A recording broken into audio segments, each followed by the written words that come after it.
A few weeks ago, we gave this 700 R4 a much needed refresh to prep it for install for a vintage muscle car that I haven't told you guys about.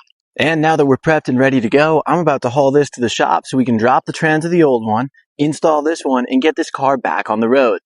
Now, I haven't driven this car in over 8 years, but I've owned it since I was 9 years old. It's got a big block, and it is sweet. I'm pumped for you guys to see it. Let's get over to the shop and make it happen. My name's Hubby. This is Slow Car HQ. Let's get to it.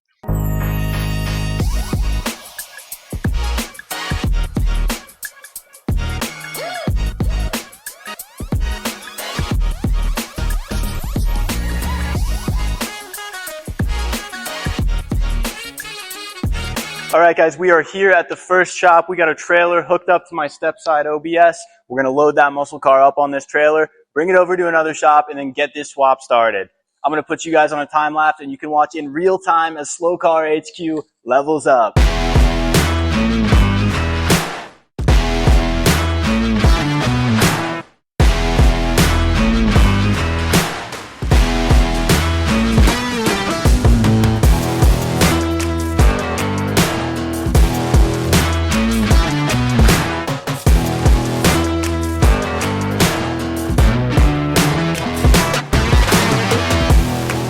Look at that, that's nice and shiny.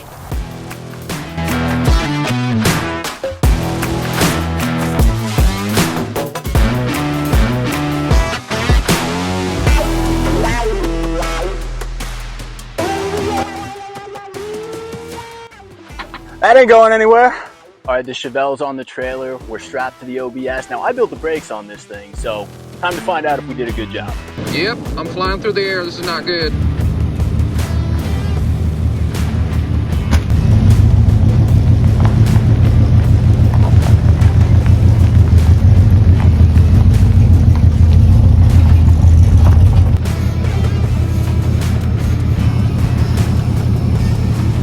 Now, we've been building this OBS together, so you guys know firsthand just how collapsed this truck is. And I was just towing my dream car that I've had since I was 9 years old. That was terrifying. Nah, this little girl did pretty good though. Probably more work than she done in the last 20 years. But now we got a big block Chevelle. Guess Slow Car HQ ain't so slow no more. All right, guys, the Chevelle's in the shop, ready to get some work done. Let's talk about it. This is our 1970 Chevelle Super Sport. I got this thing when I was 9 years old, and my dad and I spent 5 years restoring this thing. I haven't lived in Kansas in a while, so this thing hasn't been running. But today, we're going to put that 700 R4 in here and get this thing back on the road. That's not the only thing that we got to do, though. We're starting with the rear diff, because right now, this thing's drier than your girl when you pull up and make her ride passenger princess in a BRZ. All right, we got to get the fill plug out of here, and for some reason on this 411 Posse, it is a male fill plug. So I had to get a square socket here, and I got my 3-foot-long persuader because this thing is on there tight as hell. Let's see if we can break this off.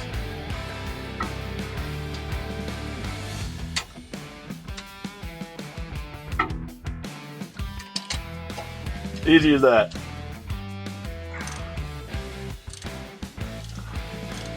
Would you look at that?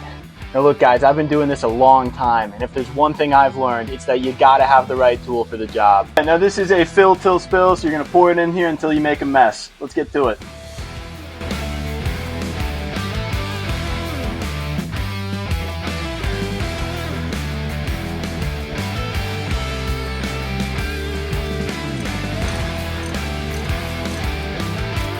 All right, the rear diff is full. We're almost ready to drop the gear and disappear. Let's get that 4L60E out of here. We're gonna need to drain the transmission, take all the bolts off the bell housing, get rid of the transmission controller and a few other things. Let's get to it.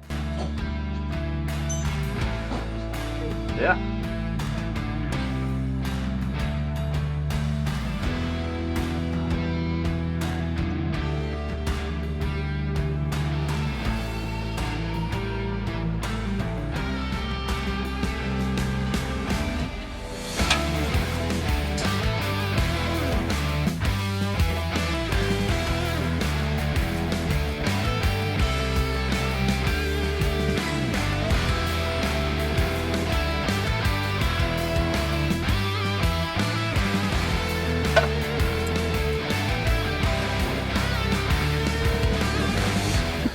Drive shaft officially out. This is our transmission control unit, and it's one of the reasons that this car wasn't always running super right to begin with. We have a 4L60E from some kind of F-body, and this transmission harness is supposed to tell it when to shift and how the car is running. It doesn't really mate up super well to our Gen 5 454, which is one of the reasons why we're going with the 700R4. That's a lot of wiring. Day one of the Chevelle Chronicles are over. We filled up the rear diff, we drained the trans pan, we took out all that wiring for the TCU and figured out the game plan. We're back at it tomorrow, let's get it. It's day 2 here at Chevelle Car HQ, and today we're getting that 4L60 out of there so we can get the 704 installed. Let's get to it. We're underneath the car, and right above us, this is our transmission drain plan. Here's the cross member, and then transmission's behind it. There's about probably 14 or 16 bolts that are not on the bell housing, but effectively where the bell housing would be if you're familiar with manual transmissions, that we're gonna have to get out. Now I think we can just loosen this cross member, slide it backwards, and that should give us enough room to angle this transmission out of here without taking our exhaust. True dual exhausts with exhaust cutouts, by the way. Let's see if that works out. We're gonna steal these bolts too. I'm using Honda bolts right now to hold mine on. They fit though.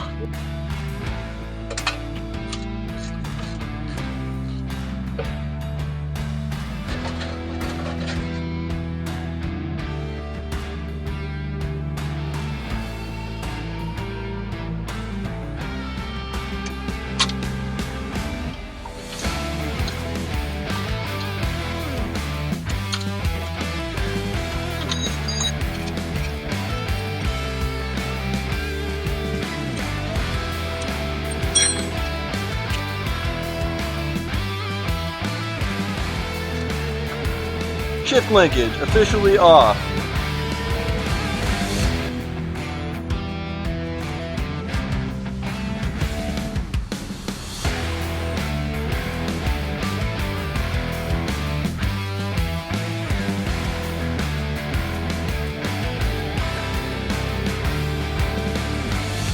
Cross member out.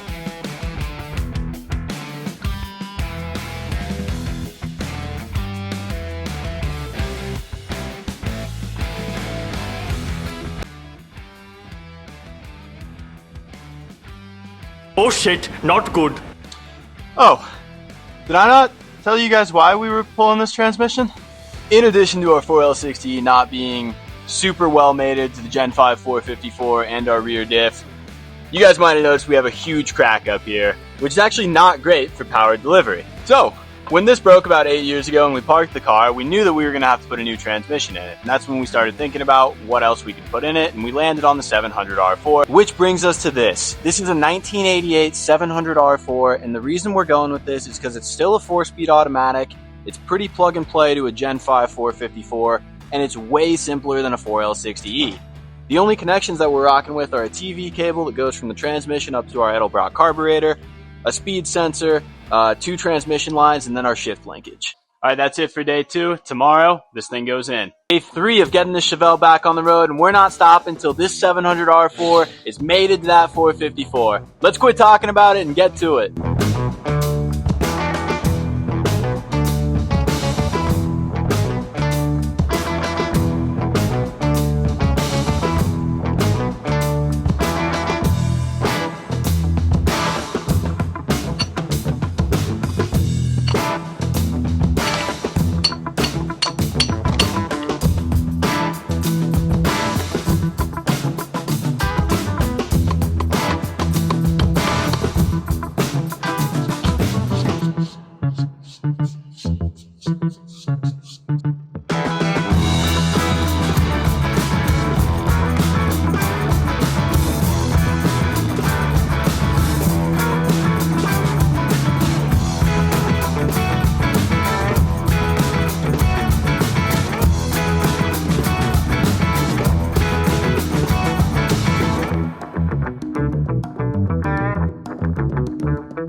You don't want your flywheel bolts going anywhere. you're pretty much going to grab as much red Loctite as you can.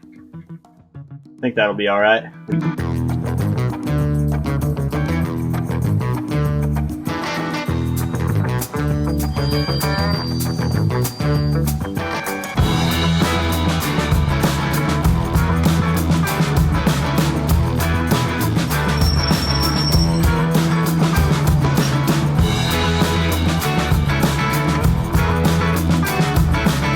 That's a wrap on day 3. The 700 R4 is in here. Ran into some unexpected challenges, as this stuff always goes. We got a few things that we got to wrap up, and this Chevelle will be ready to roll on out of here. What's up, guys? Day 4 of getting this Chevelle back on the road. We really don't have that much to do. The transmission's in the car, the cross member's under it. We buttoned some things up last night.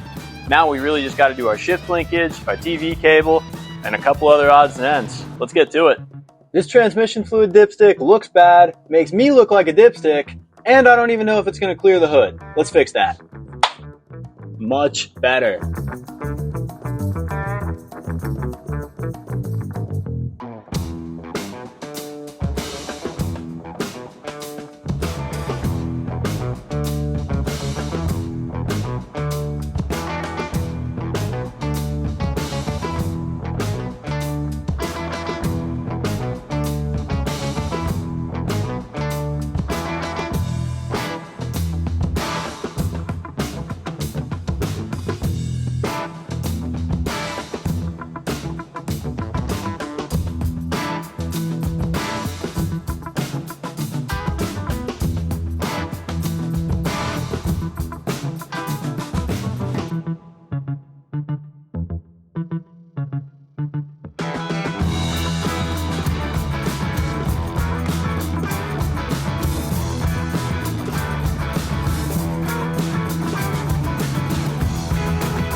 And just like that, the drive shaft's in the car, the exhaust is in the car, the dust shield's on the transmission. I think we're done underneath the car. We got a couple of things to address up top.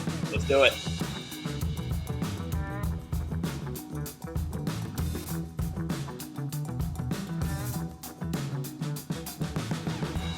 Alright guys, it's go time. The transmission's in, the cross member's in, the drive shaft's in. We think we did a pretty good job here. We even put transmission fluid in it, and the floor's not even red. Now all we gotta do is fire this thing up. I'm terrified. That's what we want to see. What we're really concerned with is if those rear wheels are gonna turn.